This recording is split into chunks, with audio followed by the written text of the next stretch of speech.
Hi everybody, नमस्कार प्यारे साथियों, गुड इवनिंग, शुभ संध्या। कैसे हैं आप सभी? मैं अनुज आप सभी का अपने इस प्यारे से परिवार टारगेट विद अंकित में बहुत बहुत स्वागत अभिनंदन करता हूं। कैसे हैं भाई सभी साथी? एक बार जल्दी से बताएंगे और कौन कौन लोग जुड़े हैं। देखिए भाई, आपको पता है हम इंट्रोडक्शन ऑफ वर्ड्स कर रहे हैं, पार्ट्स ऑफ स्पीच को हम कवर कर रहे हैं, एक इंट्रोडक्शन के रूप में ही पढ़ रहे हैं। डिटेल चैप्टर हम अभी इसको नहीं कर रहे हैं। बट प्यारे साथियों, ये अंग्रेजी ग्रामर का एक बहुत ही शानदार, सबसे ज़बरदस्त, सबसे ताकतवर टॉपिक होता है वर्ब। वर्ब जो है ये अंग्रेजी ग्रामर में एक रीढ़ की हड्डी की तरह से काम करता है। इसमें बहुत सारे ऐसे टॉपिक्स इंग्लिश ग्रामर में होते हैं, जैसे टेंस हो गया, सब्जेक्ट वर्ब एग्रीमेंट हो गया, वॉइस हो गया, नरेशन हो गया। ये कई टॉपिक्स ऐसे हैं जो 100% इसी अकेले टॉपिक पर सीखे जाते हैं। तो चलिए भाई, जुड़ जाइए सभी लोग जल्दी से और बताएंगे मुझे कैसे हैं सभी लोग। जुड़े हैं अपने साथ निधि तिवारी, गुड इवनिंग जी। मोहित कुशवाहा, नमस्ते सर जी, नमस्ते भाई। शुभी तिवारी जुड़े हैं, good evening. Mohini Thackeray, okay, Radhe Radhe ji. जब जल्दी से जुड़ जाओ भैया। रिंकी राजपूत, राधे राधे जी। Mohini Thackeray, good evening ji. स्मृति गुप्ता, सभी लोग जुड़े हैं। चलो भाई, हेलो भाई रवि, जल्दी से जुड़ जाओ और बताइए कैसे हैं आप सभी लोग।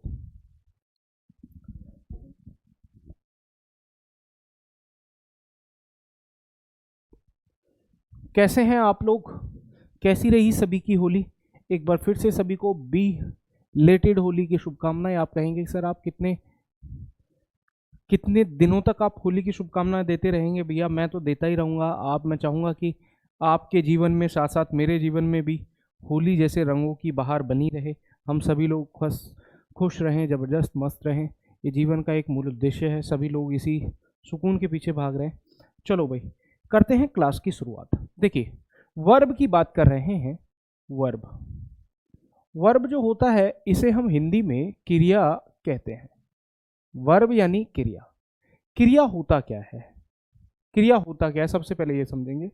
क्रिया किसे कहते हैं?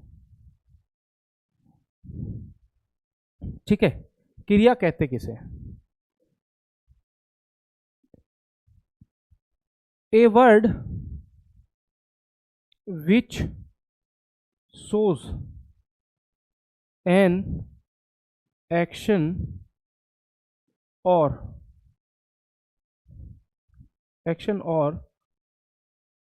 state of action done by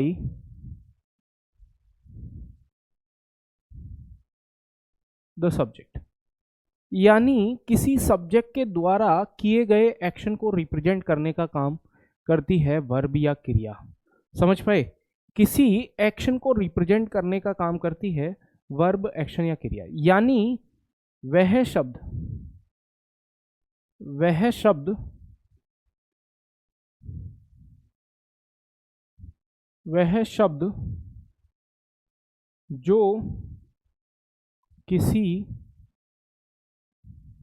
जो किसी काम या क्रिया के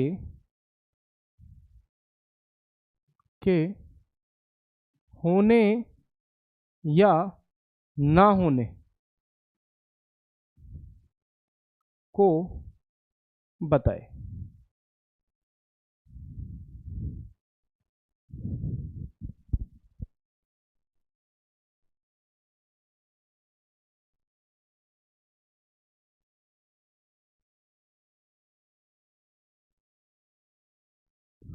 हाँ जी, समझ आया क्या होता है ये?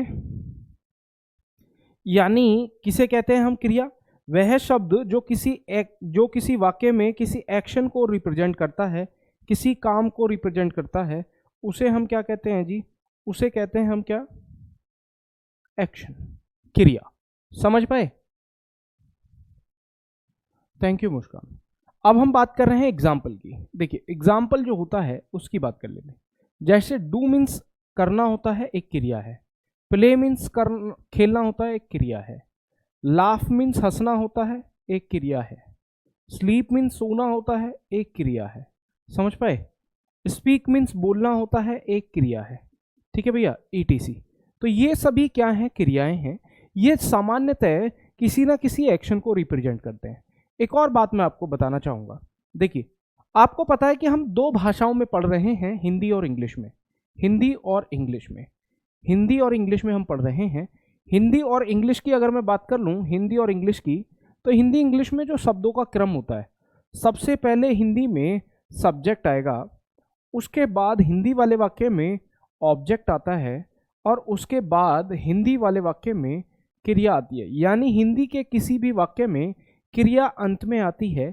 लेकिन अगर आप इंग्लिश की बात करोगे, इंग्लिश की अगर आप बात करोगे, तो मैं आपसे बात करूंगा कि सबसे पहले इंग्लिश के वाक्य में सब्जेक्ट आता है भैया, उसके बाद इंग्लिश के वाक्य में वर्ब आती है, क्रिया, और उसके बाद इंग्लिश के वाक्य में आता है आपका ऑब्जेक्ट। क्या कुछ छोटा सा अंतर आपने नोटिस किया कि जब हम वर्ब की बात कर रहे हैं, वर्ब की बात कर रहे हैं, अगर आप हिंदी वाक्य की बात करोगे तो वर्ब या क्रिया का स्थान प्यारे साथियों उसके अंत में होता है, और अगर आप इंग्लिश वाक्य की बात कर रहे हैं तो वर्ब या क्रिया का स्थान उसके बीच में होता है। और आप ये कहेंगे कि सर आपने ये बात क्यों बोली, क्या बात थी आपको ये बात बोलनी पड़ी, क्यों आपने वर्ब को इतना हाईलाइट किया? तो मैं ये बताऊंगा कि हम जब भी कोई वाक्य स्टेटमेंट बोलते हैं, जब भी हम कोई वाक्य या स्टेटमेंट बोलते हैं, देखो एक और चीज बताता हूं। आपने बोला, मैं यहां पर लिख देता हूं, यानी जो वर्ब या एक्शन, वर्ब को हम एक्शन भी कह सकते हैं ना, वर्ब या एक्शन जो होता है किसी वाक्य के, किसी वाक्य में क्रिया ही समय को निश्चित करती है। किसी भी वाक्य में जो समय की बात होती है वो क्रिया के द्वारा ही बताया जाता है, वो क्रिया ही बताती है कि इसका समय क्या है। आराम से समझते रहना, एक एक बात बड़ी तरीके से समझ आएगी। कोई, मुझे नहीं लगता कि कोई छोटी भी बात ऐसी रहेगी जिसे आप समझ नहीं पाओगे, एक भी बात ऐसी नहीं रहेगी जिसे आप समझ नहीं पाओगे। एक बार जल्दी से बताओ।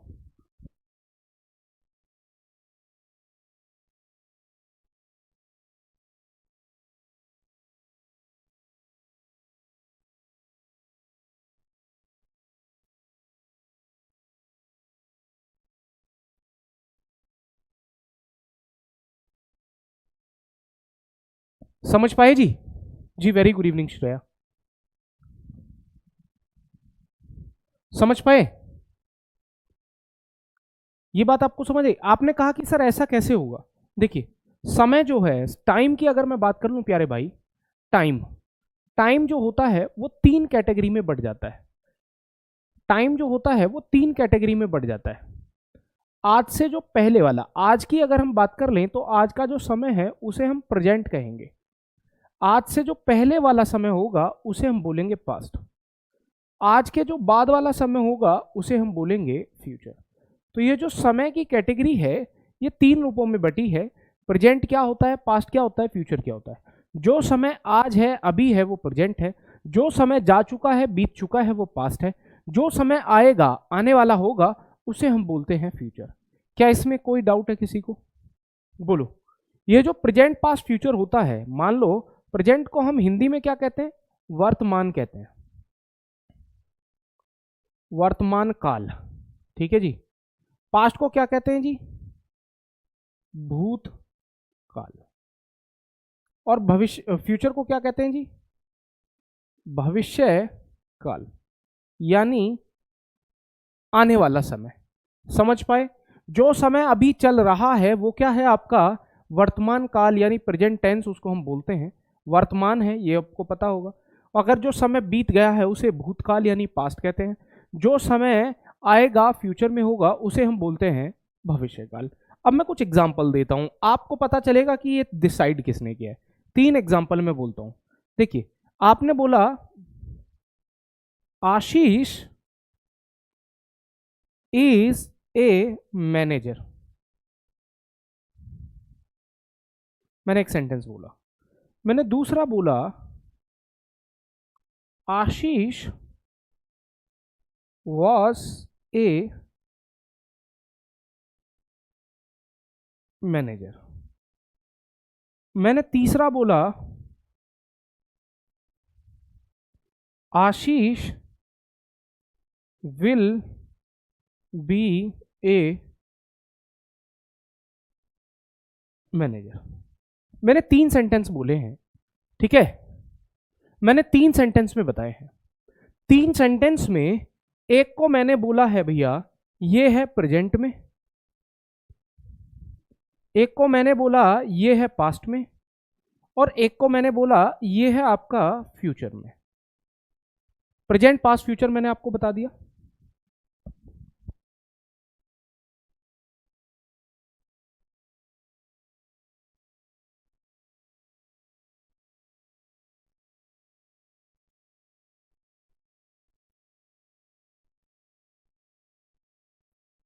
ठीक है जी, समझ पाए आप लोग? ये बात आपने नोटिस किया। अब आप ये नोटिस करोगे कि इसको प्रेजेंट कहने की वजह कौन है? इज। इसको पास्ट कहने की वजह कौन है? वाज। और इसको फ्यूचर कहने की वजह कौन है? Will be.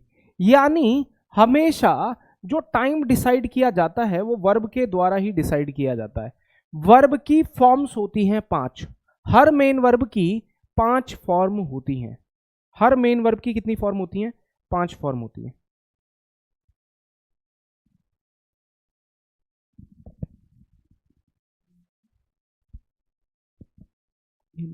नन होना चाहिए ऊपर। समझ पाए? समझ पाए भैया? तो ऐसे ही मैंने कहा वर्ब या एक्शन, किसी वाक्य में क्रिया ही समय को निश्चित करती है। और हमने प्यारे साथियों बोला कि समय जो होता है वो 3 रूपों में बटा है। पास्ट टेंस मतलब पास्ट टाइम, प्रेजेंट टाइम और आपका फ्यूचर टाइम। पास्ट क्या है, प्रेजेंट क्या है, फ्यूचर क्या है, हमें पता है, लेकिन इसको डिसाइड किसने किया है? इसको डिसाइड किया है वर्ब ने। तो माय फ्रेंड, वर्ब की फॉर्म्स जैसे जैसे बदलती हैं वैसे वैसे ही आपके समय को बदल दिया जाता है। समझ पाए? शिवम करेंगे अभी, आप बताएंगे मुझे क्या आपके डाउट्स हैं, मैं उन्हें उसे ओपन कर लूंगा, लेकिन वर्ब को बता देता हूं, काफी लेंदी और इंपॉर्टेंट चैप्टर है ये। ठीक है, ये बात क्लियर हुई। तो हमने बात करी कि वर्ब क्या होती है, किसी भी सेंटेंस या वाक्य में समय को या समय को रिप्रेजेंट करने वाला जो शब्द होता है उसे हम वर्ब कहते हैं। एग्जाम्पल आपके सामने। अब कोई भी वाक्य अगर आप हिंदी में लिखोगे, मैं एग्जाम्पल आपसे बताऊंगा। जैसे आपने बोला, मैं यहां पर, मेरा नाम अनुज है, मेरा नाम अनुज है, तो इस वाक्य की क्रिया कौन है? अनुज ही तो है। और मैंने बोल दिया इंग्लिश में माई नेम इज अनुज, तो इस वाक्य की क्रिया कौन है? इज। यानी अंग्रेजी के वाक्य में क्रिया जो होती है वो बीच में आती है और हिंदी के वाक्य में क्रिया अंत में आती है। क्रिया ही समय बताती है, ये भी हमें पता चल गया। ठीक है जी, अब हम बात कर लेते हैं भैया, अब हम बात करेंगे classification of verb. Classification of verb, समझिएगा इसको। वर्ब का बांटना, वर्ब को प्यारे भाई हम 2 रूपों में बांटेंगे। वर्ब को बांटेंगे हम 2 रूपों में। एक वर्ब होती है आपकी हेल्पिंग वर्ब और एक वर्ब होती है आपकी मेन वर्ब। एक वर्ब कौन सी है आपकी? Helping verb. और एक वर्ब कौन सी होती है आपकी? Main verb. आराम से समझते रहना। एक होती है आपकी हेल्पिंग वर्ब, एक होती है आपकी मेन वर्ब। आप मुझे बताओ हेल्पिंग वर्ब का मतलब क्या है और मेन वर्ब का मतलब क्या है? यह बात तो सभी को पता होगी। हेल्पिंग वर्ब का मतलब है सहायक क्रिया, सहायक क्रिया। अब सहायक क्रिया जो होती है ये मेन क्रिया तो नहीं है, ये तो मदद करने वाली क्रिया है। किसकी मदद करेगी? मेन वर्ब की। मेन वर्ब कौन होती है? मुख्य क्रिया। मेन वर्ब कौन होती है? मुख्य क्रिया। ये बात कितने लोगों को समझ आ रही है? सहायक क्रिया और मुख्य क्रिया में अंतर कितने लोगों को स्पष्ट हो रहा है? ये बात आपको समझ आई? अब एक बात और बताना चाहूंगा आपको। ये तो पता ही है कि हर सेंटेंस के शुरू में सब्जेक्ट होता है, वर्ब होती है और आपका ऑब्जेक्ट होता है। ये कितने लोगों को पता है? तो हम इस समय किसकी बात कर रहे हैं? वर्ब की बात कर रहे हैं। समझ पाए?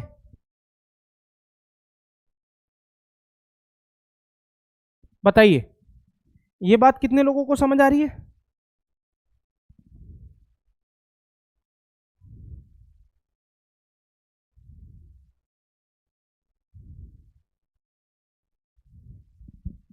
बोलो, इसमें तो कोई डाउट नहीं होना चाहिए।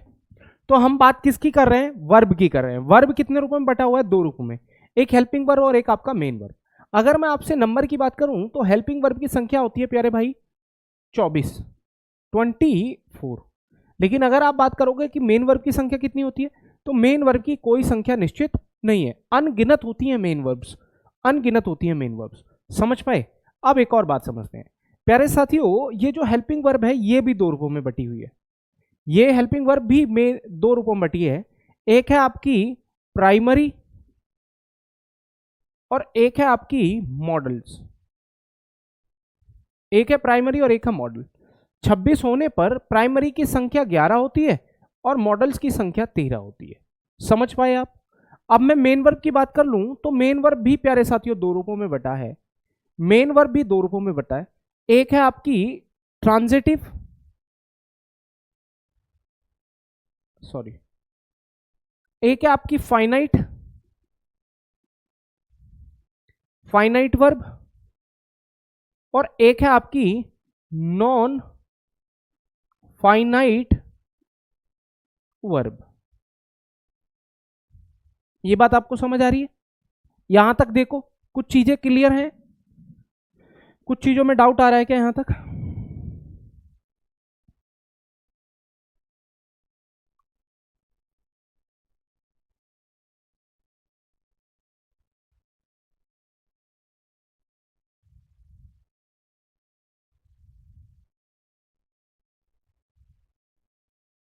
बोलिए, कोई डाउट है यहां तक?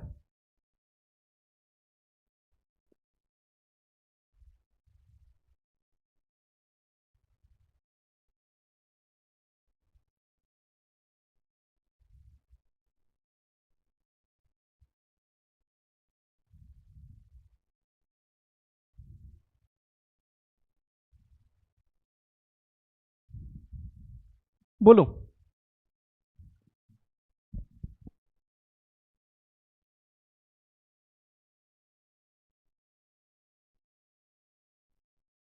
समझ पाए?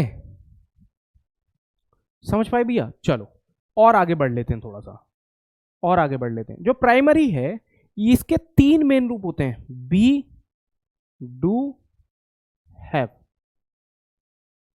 इसके 3 मेन रूप होते हैं, बी, डू, हैव। समझ पाए? बी की फॉर्म होती है प्रेजेंट में इज, एम, आर। पास्ट में क्या होती है? वाज या वर। डू की होती है डू या डज, और पास्ट में क्या होती है? डिड। प्रेजेंट में क्या होती है? हैज या हैव, और पास्ट में क्या होती है? हैड। समझ पाए? ये बात आपको समझ आई? अब हम मॉडल्स की बात कर लेते हैं। मॉडल्स की संख्या 13 होती है। जैसे आपको पता होगा, एक होता है आपका विल, और इसका पास्ट में क्या हो जाता है? वुड। एक हो जाता है आपका शेल, और इसका पास्ट में क्या हो जाता है? शुड। एक होता है आपका कैन, पास्ट में क्या होता है? कुड। एक होता है मे, और पास्ट में क्या होता है? Might.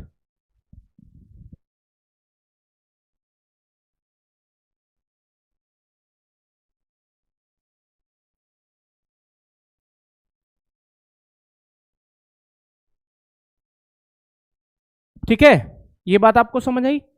Will, would, shall, should, can, could, may, might. आगे हम बात कर रहे हैं नीड, नीड और डेयर, नीड और डेयर। ठीक है जी। Must, ought to. आगे है आपका यूज टू। बताओ जल्दी से।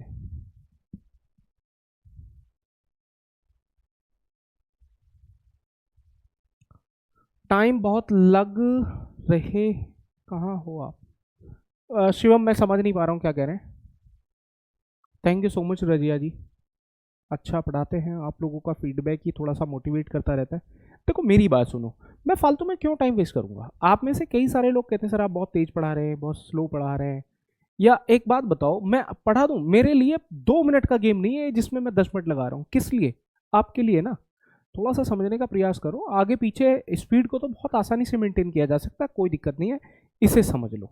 ठीक है, ये बात आपको समझ आई। अब चलो थोड़ी सी और बात इसमें ऐड कर लेते हैं। इन वर्ब्स का प्रयोग प्रेजेंट में होता है, इन वर्ब्स का प्रयोग पास्ट में होता है, इनका भी प्रेजेंट में यूज होता है और इनका पास्ट में यूज होता है। ठीक है भैया।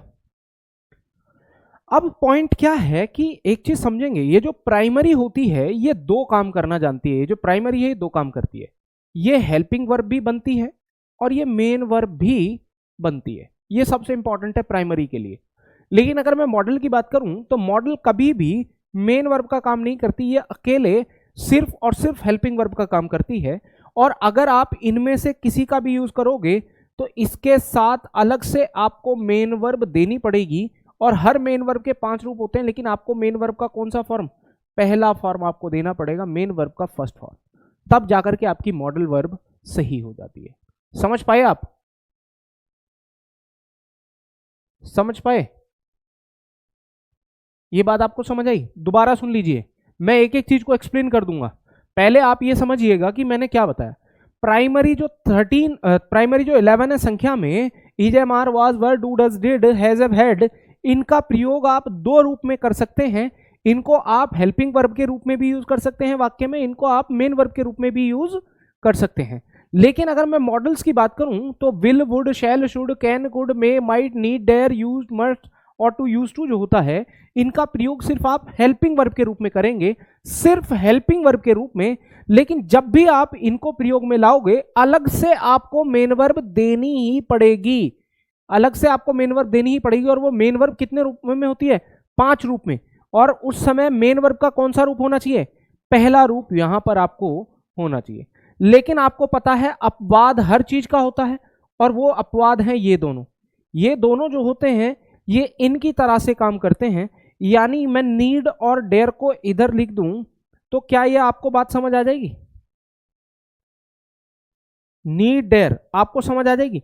यानी ये जितनी भी प्राइमरी आपको दिख रही हैं ये डबल फंक्शन करती हैं सेंटेंस में। ये हेल्पिंग वर्ब भी बनती हैं और ये मेन वर्ब भी बनती हैं। लेकिन अगर आप मॉडल्स की बात करोगे तो models are models, they can not be used as main verb in any sentence except these 2 verbs. इन दोनों वर्ब को छोड़ करके अगर आप विल को मेन वर्ब यूज करोगे तो नहीं होगा। Would, shall, should, can, could, may, might, used, must ought to जो होगा इनको अलग से आपको मेन वर्ब देनी ही पड़ेगी। समझ पाए? बोलिए।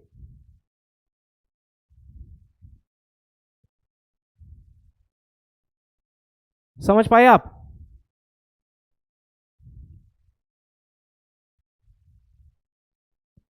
बोलिए। यहां तक की बातें समझ आई? आगे बात कर लेते हैं मेन वर्ब की तरफ।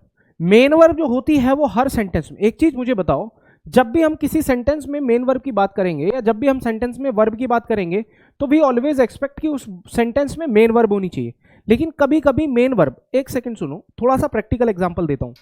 मान लीजिए,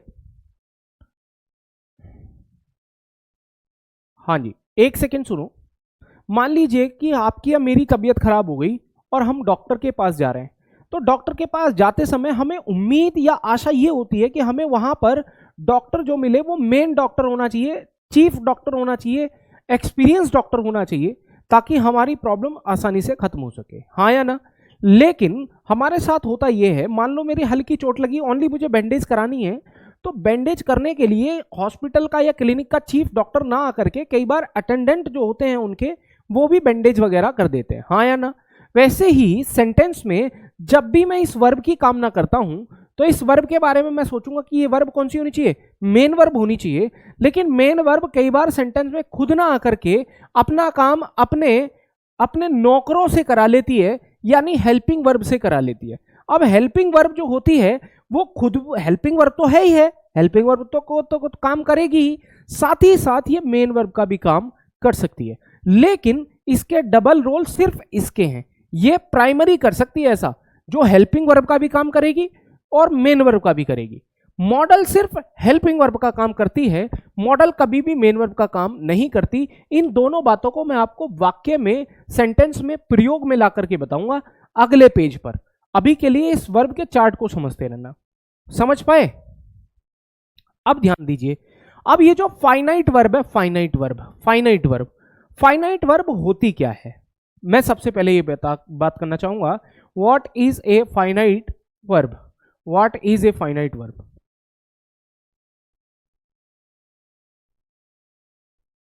हाँ जी, फाइनाइट वर्ब क्या होती है? हर सेंटेंस में जो वर्ब होती है वो उसी के हिसाब से तो लगती है। ध्यान देना, जैसे मैंने बोला ही इज या आर माई फ्रेंड, मैंने एक सेंटेंस बोला ही इज या आर माई फ्रेंड, और मैंने बोला यू इज या आर माई फ्रेंड। बताना, ये जो मैंने वर्ब ली है इनमें कौन से सेंटेंस में कौन सी वर्ब आएगी? बताओ जल्दी से।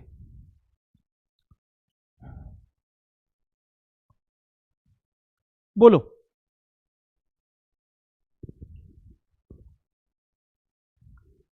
प्रैक्टिस शिवानी जी करा दूंगा मैं अभी, आपको थोड़ा सा टाइम तो दो, क्योंकि वर्ब की प्रैक्टिस टेंस को पढ़ने के बाद होती है। वर्ब की प्रैक्टिस जो होती है प्यारे साथियों, वो टेंस को पढ़ने के बाद होती है, क्योंकि वर्ब की फॉर्म पढ़ते ही टेंस बदल जाता है। यानी जब आप टेंस पढ़ोगे ना, तब आपको वर्ब समझ आएगी कि टेंस और वर्ब का बहुत क्लोज रिश्ता है।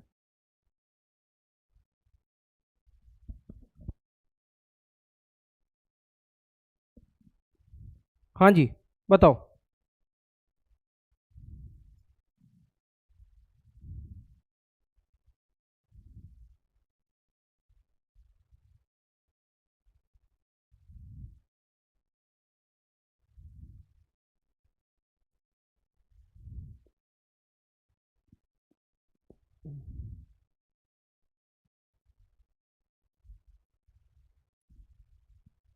समझ पाए? देखो, पहले सेंटेंस में अगर मैं सही वर्ब की बात करूं तो पहला सेंटेंस कह रहा है ही इज या आर माई फ्रेंड, और सब्जेक्ट कौन है उसका? ही सिंगुलर होने की वजह से इसकी वर्ब सिंगुलर होगी, सब्जेक्ट प्लूरल होने की वजह से इसकी वर्ब प्लूरल होगी। दूसरे में आर आएगा और पहले में इज आएगा। हाँ या ना? हाँ या ना? तो प्यारे साथियों कि जिस प्रकार सेंटेंस में वर्ब का चयन उसके सब्जेक्ट के हिसाब से किया जाता है, जिस सेंटेंस में वर्ब का प्रयोग उसके सब्जेक्ट के हिसाब से किया जाए और सिंगुलर होने पर सिंगुलर और प्लूरल होने पर प्लूरल हो जाए, उस वर्ब का नाम होता है फाइनाइट वर्ब। दोबारा सुनेंगे, मैंने दो वाक्य आपको दिए, ही इज या are my friend, you is या आर माई फ्रेंड। पहले वाक्य में आपने इज को सही माना, दूसरे वाक्य में आपने आर को सही माना। ये जो पहले में इज और दूसरे में आर माना है, ये वाक्य के सब्जेक्ट की वजह से आपने तय किया। जिस वाक्य का सब्जेक्ट प्लूरल होता है उसकी वर्ब भी प्लूरल होती है, जिस वाक्य का सब्जेक्ट सिंगुलर होता है उसकी वर्ब भी सिंगुलर होती है। यानी यानी यानी आपने क्या बात करी कि जिस समय सब्जेक्ट के हिसाब से वर्ब को बदल दिया जाए, सब्जेक्ट सिंगुलर होने पर वर्ब सिंगुलर हो जाए, सब्जेक्ट प्लूरल होने पर वर्ब प्लूरल हो जाए, ये जो सब्जेक्ट के हिसाब से वर्ब के रूप में परिवर्तन हो रहा है, इसी वर्ब का नाम है भैया फाइनाइट वर्ब। जो वर्ब सब्जेक्ट के हिसाब से बदल जाए, सब्जेक्ट के सिंगुलर होने पर सिंगुलर हो जाए, प्लूरल होने पर प्लूरल हो जाए, जो वर्ब सब्जेक्ट के हिसाब से बदल जाती है, जो सब्जेक्ट के सिंगुलर होने पर सिंगुलर और प्लूरल होने पर प्लूरल हो जाती है, उसी बात को हम बोलेंगे फाइनाइट वर्ब। समझ पाए? उसी वर्ब का नाम क्या है? Finite verb. लेकिन अगर जो वर्ब ना बदले, उस वर्ब का नाम होता है नॉन फाइनाइट वर्ब। समझ पाए? मुस्कान जी, मैं इंस्टाग्राम यूज नहीं करता।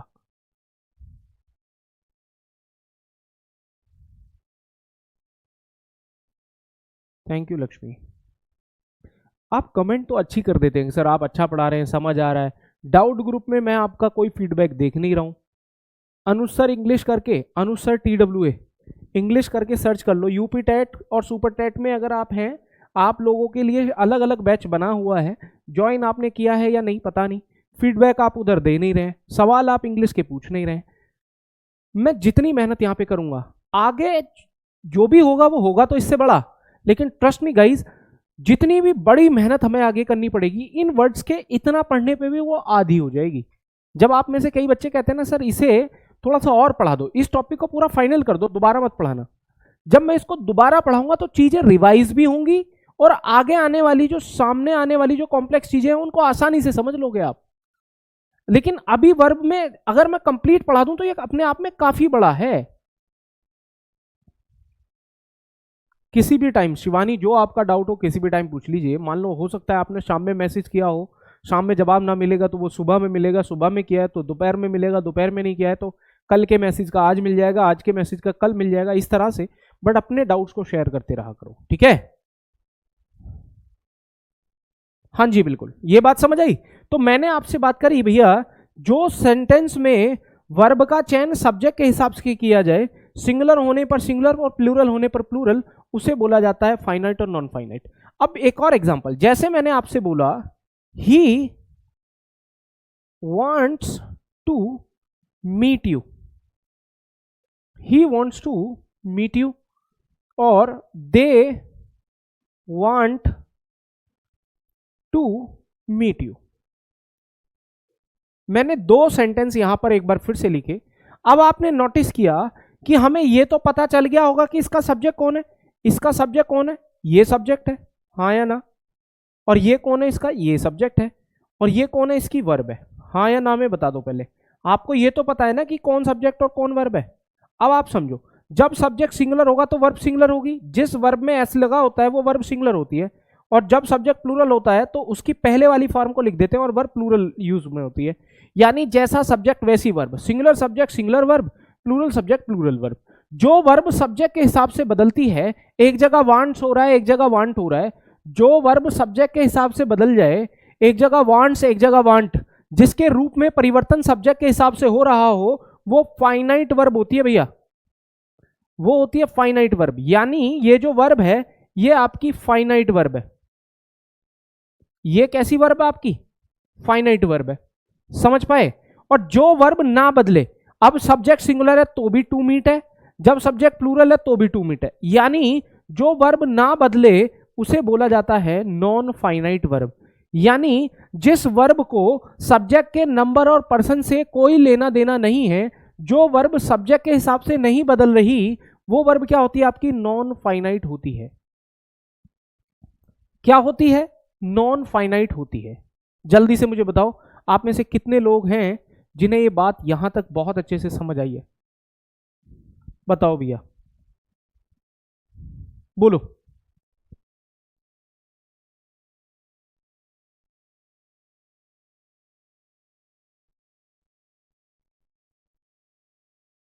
हाँ जी बताओ, समझ पाए। तो वांट्स और वांट इसके तो रूप में परिवर्तन हो रहा है, जो वर्ब रूप में परिवर्तन करे सब्जेक्ट के हिसाब से वो फाइनाइट, जो ना करे वो नॉन फाइनाइट। ये बात आपको समझ आई, जल्दी से बता दो, ये बात क्लियर हुई है।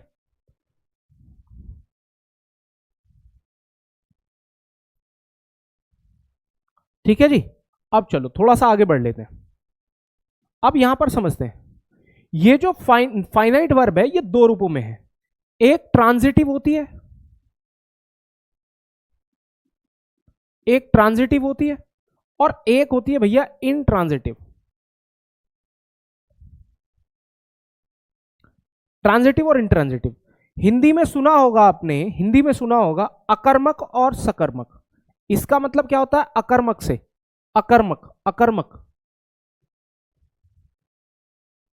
अकर्मक, और एक होती है आपकी सकर्मक।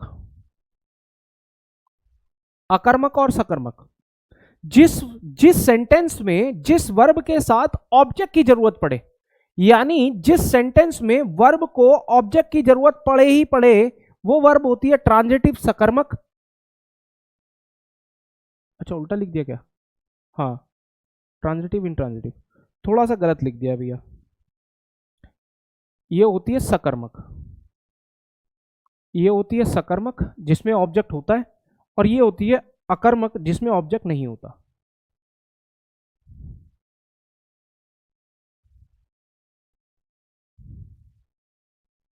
अकर्मक, जिस वर्ब में ऑब्जेक्ट की जरूरत हो, जिस वर्ब को किसी भी कीमत पर ऑब्जेक्ट चाहिए, वो होती है ट्रांजिटिव, सकर्मक वर्ब विद ऑब्जेक्ट। और जिस वर्ब को ऑब्जेक्ट की जरूरत ना पड़े, जिस वर्ब को ऑब्जेक्ट की जरूरत ना पड़े वो वर्ब होती है आपकी अकर्मक। एक बार फिर से देख लो जल्दी से, एक बार जल्दी से देख लो फिर से, कोई बात समझ आई कि नहीं आई?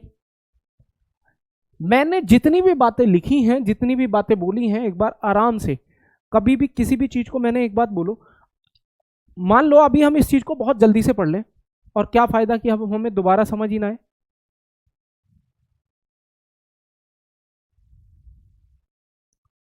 समझ पाए?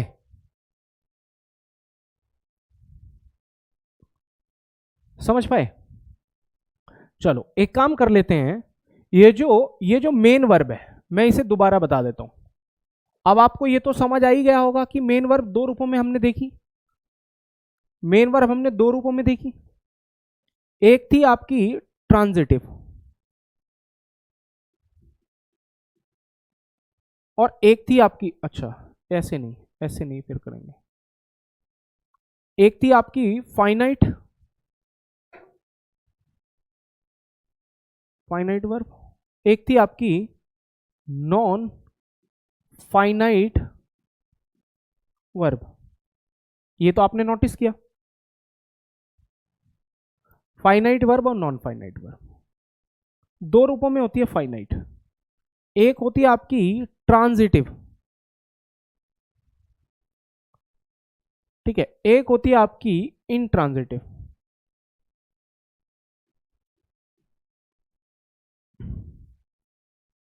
ट्रांजिटिव इंट्रांजिटिव होता क्या है, हिंदी में बताऊंगा, थोड़ा सा समझने का प्रयास करेंगे। ट्रांजिटिव होता है सकर्मक क्रिया, कर्म, सकर्मक क्रिया, यानी जिस सेंटेंस में वर्ब को ऑब्जेक्ट की जरूरत पड़े, जिस सेंटेंस में वर्ब को ऑब्जेक्ट की जरूरत पड़े वो होती है सकर्मक क्रिया, ठीक है, वो क्या होती है, सकर्मक क्रिया। और जिस सेंटेंस में वर्ब को, जिस सेंटेंस में वर्ब को ऑब्जेक्ट की जरूरत ना हो, वर्ब ऑब्जेक्ट की जरूरत ना हो, वो होती है आपकी अकर्मक क्रिया। जैसे एग्जांपल, अब मैं आपसे बोलूं, आपने बोला जैसे ही स्पीक्स, वो बोलता है। अब आप नोटिस करोगे कि ये जो बोलता है ये ट्रांजिटिव क्रिया है, ट्रांजिटिव क्रिया। इस क्रिया को वर्ब में क्या या किसे, अगर आप वर्ब में क्या या किसे जोड़कर देखो तो आपको पता चलेगा कि इसमें किसी चीज की जरूरत है। जैसे आपने बोला वो बोलता है, क्या बोलता है, वो इंग्लिश बोलता है, ही स्पीक्स इंग्लिश, वो अंग्रेजी बोलता है। तो ये जो वर्ब थी ना आपकी, ट्रांजिटिव वर्ब थी। आपने बोला ही लाफ्स, वो हंसता है, वो हंसता है, ये वर्ब है, हंसता है। आप इसमें क्या या किसे लगाकर देखो, आपको पता चलेगा कि इसमें किसी चीज की जरूरत नहीं है, यानी इसमें ऑब्जेक्ट की जरूरत नहीं है। समझ पाए? ट्रांजिटिव और इंट्रांजिटिव आपको समझ आया? सही है जी। अब हम बात कर लेते हैं नॉन फाइनाइट की। नॉन फाइनाइट जो होता है प्यारे भाई, ये तीन तरह से बटा हुआ है, ये तीन तरह से बटा हुआ है। एक है आपका इन्फिनिटिव,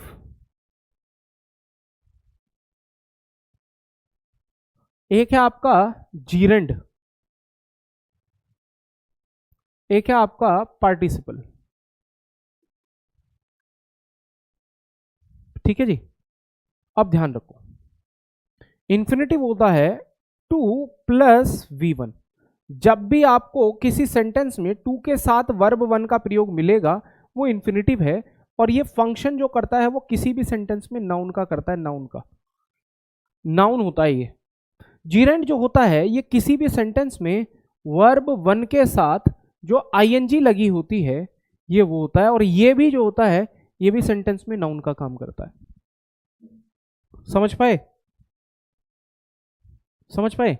आगे जो पार्टिसिपल होता है ये वर्ब की जो थर्ड फॉर्म होती है, वर्ब की थर्ड फॉर्म या वर्ब की आईएनजी फॉर्म, वर्ब फर्स्ट में आईएनजी फॉर्म, और ये दोनों जो होते हैं ये एडजेक्टिव का काम करते हैं सेंटेंस में, एडजेक्टिव का। समझ पाए?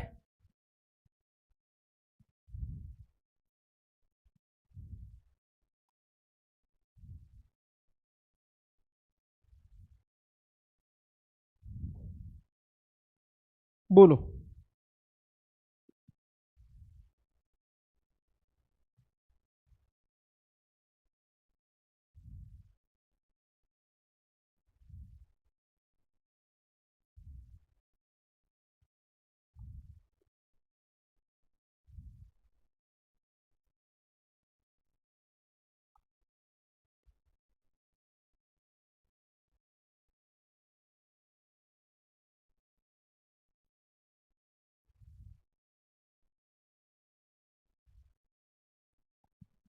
हाँ जी सर, बात क्लियर हुई? समझ आया? अब दोबारा देखो, मैं एग्जाम्पल लिखता हूं, यहां पे 3 एग्जाम्पल लिखूंगा, आपको समझ आएगा। 4 लिखने पड़ेंगे। एक एग्जाम्पल देखिए ये वाला इन्फिनेटिव का, जैसे आई वॉन्ट टू सी हर। ये जो टू सी है ये नाउन है। ये टू सी जो है ये आपको किसका काम करके दे रहा है? आई वॉन्ट, मैं चाहता हूं क्या? टू सी हर, उसे देखना। ये देख नहीं रहे हो, ये क्रिया नहीं है, ये नाउन हो गई है, नाम बन गई है। ठीक है, जैसे आपने बोला दूसरा, शी लव्स वॉचिंग मूवीज। उसको मूवी देखना पसंद है, उसको मूवीज देखना पसंद है। वॉच, ये क्या है आपका? जीरेंड है, जीरेंड। ये क्या काम कर रहा है? नाउन का काम कर रहा है। उसको वो पसंद करती है, क्या करती है? पसंद करना। क्या पसंद करती है? देखना पसंद करती है। क्या? मूवी देखना। तो ये भी नाउन है और ये भी नाउन है। समझ पाए? मैं तीसरा सेंटेंस लेता हूं, जैसे I saw a running man. मैंने एक दौड़ता हुआ आदमी देखा। दौड़ता हुआ, ये क्या है? ये वर्ब की फर्स्ट फॉर्म में आईएनजी लग रही है, लेकिन ये काम कर रहा है एडजेक्टिव का। दौड़ता हुआ आदमी देखा। चौथा एग्जाम्पल की बात कर रहा हूं, जैसे she met a broken heart. Broken heart, वो एक टूटे दिल के इंसान से मिली। ब्रोकन हार्ट जो है ये ब्रोकन वर्ब की थर्ड फॉर्म है, लेकिन किसका काम कर रहा है? ब्रोकन जो है, ब्रेक, ब्रोक, ब्रोकन जो है वो वर्ब की थर्ड फॉर्म है, लेकिन इस समय ये वर्ब की बात नहीं कर रहा है, ये इस समय हार्ट को क्वालिफाई कर रहा है, हार्ट की विशेषता बता रहा है, टूटा हुआ दिल। समझ पाए? समझ पाए? अब मैं आपको हमेशा एक बात के लिए कहूंगा कि जरूरी नहीं है कि आपको मेरी हर बात एक ही बार में समझ आ जाए। मैं हमेशा अपने स्टूडेंट से ये एक्सपेक्ट करता हूं कि आप मेरे प्रत्येक लेक्चर को कम से कम 2 बार देखेंगे। जब मैं इस बात का दावा करता हूं यहाँ पे खड़ा होकर के कि मैं आपको 100% इंग्लिश सिखा दूंगा, तो ये कई बार खोखला भी साबित हो सकता है अगर आप मेहनत ना करें तो। भाई ऐसा नहीं है कि मैं कोई और ऐसी बात यहाँ पर छुपा कर बैठा हूं जो आपको बतानी जरूरी है लेकिन मैं बता नहीं रहा, ऐसा नहीं है। जितनी बातें एग्जाम पॉइंट ऑफ व्यू से जरूरी हैं या जो बातें आपको पता होनी चाहिए, मैं वो सारी बात बता रहा हूं आपको। लेकिन जरूरी है नहीं कि आपको एक एक बात एक ही बार में समझ आ जाए। That is why you really need to see, या you really need to watch the video once more, at least second time देख लीजिएगा। एंड आई ऑलवेज सजेस्ट, मैं हमेशा सजेस्ट करता हूं कि when ever you watch the video live, जब आप लाइव वीडियो देखते हैं उस समय आपको ये वीडियो कुछ भी लिखने की जरूरत नहीं होनी चाहिए। मैं हमेशा ये कहता हूं मेरे भाई, आपका सबसे पहला ऑब्जेक्टिव होना चाहिए कि आप कॉन्सेप्ट को समझ लें। ऐसा है क्या, जरूरत क्या है टीचर की? अगर आपको ये चीज मैं खुद ही समझा दूंगा, या कई बार आप कहेंगे कि सर आप पढ़ा देंगे वीडियो, उसके बाद पीडीएफ आ जाएगी, उसके बाद रिकॉर्डेड फॉर्म में देख लेंगे। जब आपको कोई चीज समझ नहीं आती है तो लाइव में आप मुझसे कहते हैं सर ये बात दोबारा बताओ, मैं बताने लग जाता हूं। जब आप ऑफलाइन में देखेंगे तो मैं थोड़ी हूं वहां पे, मैं तो गया भैया उस समय। तो आपको अगर कोई डाउट आ भी रहा है तो उसे बताएगा कौन? लाइव का मतलब होता है कि आपको राइट नाउ जो भी गोइंग ऑन चीजें हैं, जो भी चल रही चीजें हैं, उनको समझने का प्रयास करना चाहिए। जब तक आपको वो समझ ना आ जाए तब तक इंटरेक्शन में रहो। फालतू कमेंट करने से हमेशा बचा करो। अगर आपको टीचिंग या मटेरियल या क्लास से रिलेटेड सवाल करने हैं तो ड्यूरिंग क्लास आप पूछिए, और अगर आपको किसी ऑफिशियल जानकारी या एडमिनिस्ट्रेशन से लेकर के कोई सवाल है तो नंबर आपके पास होगा हमारा सभी का, कॉल कर लीजिएगा। बस ये सिंपल बात है। एक दूसरे से फालतू बातें करना, एक दूसरे की आप कैसे हैं, कहाँ हैं, क्या कर रहे हो, क्या ये फालतू की बातें क्लास में नहीं होनी चाहिए। हमारे पास सिर्फ 1 घंटा है, इसका पूरा पूरा फायदा उठाएंगे हम लोग। समझ पाए? चलो भैया, अब बात कर लेते हैं forms of verb. Forms of verb, verb के रूप, फॉर्म्स ऑफ वर्ब। अब फॉर्म्स ऑफ वर्ब की अगर आप बात करोगे तो ये फॉर्म्स ऑफ वर्ब कौन सी वर्ब है? मेन वर्ब है। और हर मेन वर्ब के भैया 5 रूप होते हैं। हालांकि ये विवादास्पद पॉइंट है, कई लोग मेन वर्ब के सिर्फ 3 ही फॉर्म कहते हैं, लेकिन आपको मैं बता रहा हूं आपको सिर्फ मेन वर्ब के 5 रूप देखने हैं। ठीक है,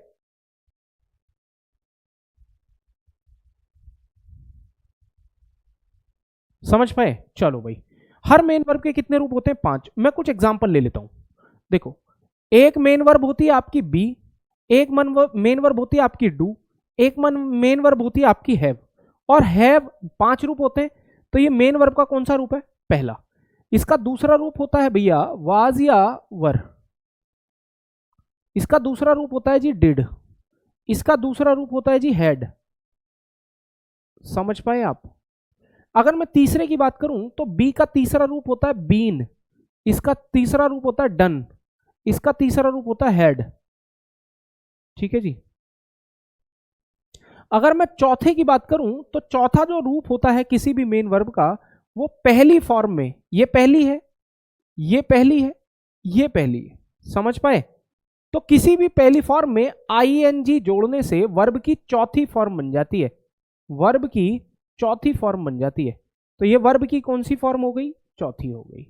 और मेन वर्ब की जो 5वीं फॉर्म है, यानी वो क्या हो गई? इज, एम, आर, डज और आपकी हैज। समझ पाए? एक सबसे धमाकेदार चीज बता दूं जिसे आप कभी हमेशा हमेशा के लिए आप ये कहेंगे सर क्या बात है। देखो क्या बात, बताने वाली बात। प्यारे भाई, आप नोटिस करोगे कि ये जो मेन वर्ब की पहली फॉर्म है ये हमेशा प्लूरल होती है, प्लूरल। जितनी भी वर्ब्स आप देख रहे हो, आना जाना, खाना पीना, लेना देना, उठना बैठना, सोना सुलाना, ये जितनी भी मेन वर्ब्स आप देख रहे हो, every main verb in its first form is plural. Every main verb in its first form, हर मेन वर्ब अपने पहले रूप में प्लूरल होती है, और हर मेन वर्ब को सिंगुलर बनाया जाता है उसके 5वें रूप में। ये मेन वर्ब कैसी होती है? सिंगुलर होती है। ये वर्ब कौन सी होती है? सिंगुलर। ऐसा अपोजिट रिलेशन होता है नाउन और वर्ब में। नाउन और वर्ब में अपोजिट होता है। देखो ये नाउन है, नाउन में क्या होता है? बॉय सिंगुलर है, लेकिन अगर मैंने बॉय का बॉयज कर दिया तो ये क्या हो गया? आपका प्लूरल हो गया। लेकिन अगर मैं वर्ब की बात कर लूं, वर्ब की, तो वर्ब में थोड़ा सा उल्टा है। यानी अगर मैंने गो कर दिया तो गो प्लूरल है, और गोज कर दिया तो गोज सिंगुलर है। यानी ये वर्ब इसके साथ और ये वर्ब इसके साथ जुड़ेगी। मेन वर्ब और नाउन के साथ थोड़ा सा अंतर है। नाउन में एसईआईएस जोड़ने से नाउन प्लूरल बनता है, जबकि वर्ब में एसईआईएस जोड़ने से वर्ब में एसईआईएस जोड़ने से वर्ब सिंगुलर बन जाती है। ऐसा क्यों हो रहा है? आपको पता है कि जब भी हम किसी भी सेंटेंस में, भैया किसी भी सेंटेंस की बात करेंगे तो हमें, आपको पता होगा कि कुछ चीजों की जरूरत पड़ती है। सब्जेक्ट वहां होता है, वर्ब वहां होती है, ऑब्जेक्ट या कॉम्प्लीमेंट वहां होता है, हाँ या ना? अब इन दोनों की बात पे आ जाते हैं। भैया एक रिलेशन है इनके साथ, आपको पता है सब्जेक्ट सिंगुलर या प्लूरल हो सकता है। जब सिंगुलर होगा तो वर्ब भी सिंगुलर होगी, और जब ये प्लूरल होगा तो वर्ब भी प्लूरल होगी। ये है सबसे इंपॉर्टेंट बात। हर सेंटेंस में जैसा सब्जेक्ट होता है वैसी वर्ब होती है। दुनिया का कोई भी सेंटेंस उठाकर ले आओ, जैसा सब्जेक्ट होगा वैसी वर्ब होगी। सिंगुलर सब्जेक्ट को सिंगुलर वर्ब, प्लूरल सब्जेक्ट को प्लूरल वर्ब। बस इस कहानी को मेंटेन रखने के लिए उस वर्ब में एसईआई जोड़कर उस वर्ब को सिंगुलर बनाया जाता है। दरअसल मेन वर्ब 3 ही होती हैं, फर्स्ट, सेकंड, थर्ड। लेकिन चौथी और 5वीं फॉर्म का ऐसा नहीं है कि यूज नहीं है, यूज तो है। तो इसीलिए मैंने आपसे बोला है कि मेन वर्ब की आपको 5 ही फॉर्म गिननी है, 3 नहीं गिननी है। लेकिन होता क्या है कि मेन वर्ब 3 तो अलग अलग भी हो सकती हैं, चौथी सबकी सेम बनेगी मेन वर्ब में आईएनजी जोड़ने से, और मेन वर्ब में एसईआई जोड़ने से बनेगी पांचवी फॉर्म। ये बात आपको समझ आई? ये जो एसईआईएस वाली फॉर्म है, डू का डज करने का मतलब ये है कि डू आपकी प्लूरल है और डज आपकी सिंगुलर है। समझ पाए? और ऐसा क्यों होता है? क्योंकि हर सब्जेक्ट को वैसी ही वर्ब चाहिए जैसा वो होगा, सिंगुलर सब्जेक्ट को सिंगुलर वर्ब और प्लूरल सब्जेक्ट को plural verb. Just because of this reason my dear, इस वर्ब में एसईआईएस जोड़ा जाता है। ये बात आपको समझ आई? पैदाइशी कोई वर्ब सिंगुलर नहीं होती, हर मेन वर्ब पैदाइशी प्लूरल होती है, उसको सिंगुलर बनाया जाता है मेन वर्ब में एस या ईएस जोड़ने के बाद। समझ पाए कि नहीं समझ पाए? समझ पाए कि नहीं समझ पाए? अब एक और बात कर लेते हैं। आपको पता है कि ये मेन वर्ब, ये वाली जो आर है, ये तो प्लूरल होती है, तो इसको यहां से हटा देंगे, इसके साथ लगा देंगे, क्योंकि बी भी प्लूरल है और आर भी प्लूरल है। अब आपको पता है कि आपने सिंगुलर बोला तो हर सिंगुलर सब्जेक्ट के साथ एम नहीं आता, एम का प्रयोग सिर्फ आई के साथ होता है। हाँ या ना? बोलो, समझ पाए? तो always remember dear students, there are 5 forms of every verb. हर वर्ब के 5 फॉर्म होते हैं, और जैसे जैसे वर्ब बदलती है वैसे वैसे टेंस बदलता है। जैसे जैसे वर्ब बदलती है वैसे वैसे टेंस बदलता है। ये बात मैंने आपको यहां पर बताई थी। समझ पाए? जैसे जैसे वर्ब की फॉर्म बदलेगी वैसे वैसे टेंस बदलेगा। अगर मैं इन फॉर्म्स की बात कर दूं तो हर फॉर्म के बदलने पर टेंस बदल जाता है बेटा। ऐसे सिखा दूंगा टेंस, ये ता ती ते तो भूल जाओगे आप, दोबारा पढ़ने की जरूरत ही नहीं पड़ेगी। समझ पाए? समझ पाए भैया? आज के लिए इतना ही करेंगे हम, ज्यादा इससे पढ़ेंगे नहीं। इस वीडियो को कम से कम एक और बार और देख लीजिएगा, ठीक है? और जितनी भी डबल चीजें होंगी, जरूरत की चीजें होंगी, उन्हें हम कल और बताएंगे, कल और पढ़ लेंगे। समझ पाए? वर्ब और टेंस को थोड़ा सा मैं रिकॉल करा दूंगा ताकि आपको वर्ब को समझने में और आसानी हो जाए। एक बार जितनी भी चीजें मैंने यहां तक बताई हैं उनमें कोई डाउट हो तो पूछ लीजिएगा। साथ ही साथ एक और चीज मैं आपको बताना चाहूंगा प्यारे साथियों, आज ही हमारे YouTube channel teaching exams TWA पर KVS टायर 2 की इंग्लिश की बड़ी मैराथन मैं आपको कराने वाला हूं। आप में से जितने भी प्यारे साथियों का KVS टायर 2 का एग्जाम है, समझ लीजिएगा कि बहुत ही शानदार और रामबाण वाली क्लास में चलाने वाला हूं टीचिंग एग्जाम्स TWA पर। अभी आपकी क्लास के जस्ट बाद 6 बजे आपका अगर किसी का कोई एग्जाम है टायर 2 का KVS का, तो प्लीज ज्वाइन कर लीजिएगा, या अगर नहीं भी है तो लिंक को शेयर कर दीजिएगा। समझ पाए? समझ पाए भैया? अभी शाम में 6 बजे। तो अगर आप चाहते हैं, अगर आपका नहीं भी है, अगर आपका एग्जाम नहीं भी है तो भी ज्वाइन कर लो। ये 8 के 8 वर्ड्स इतने जानदार तरीके से पढ़ा दूंगा बेटा। अंग्रेजी तो हवा कर दी है मैंने आपको हवा में प्रॉमिस नहीं किया था, काम आएगी बिल्कुल शानदार तरीके से, ठीक है?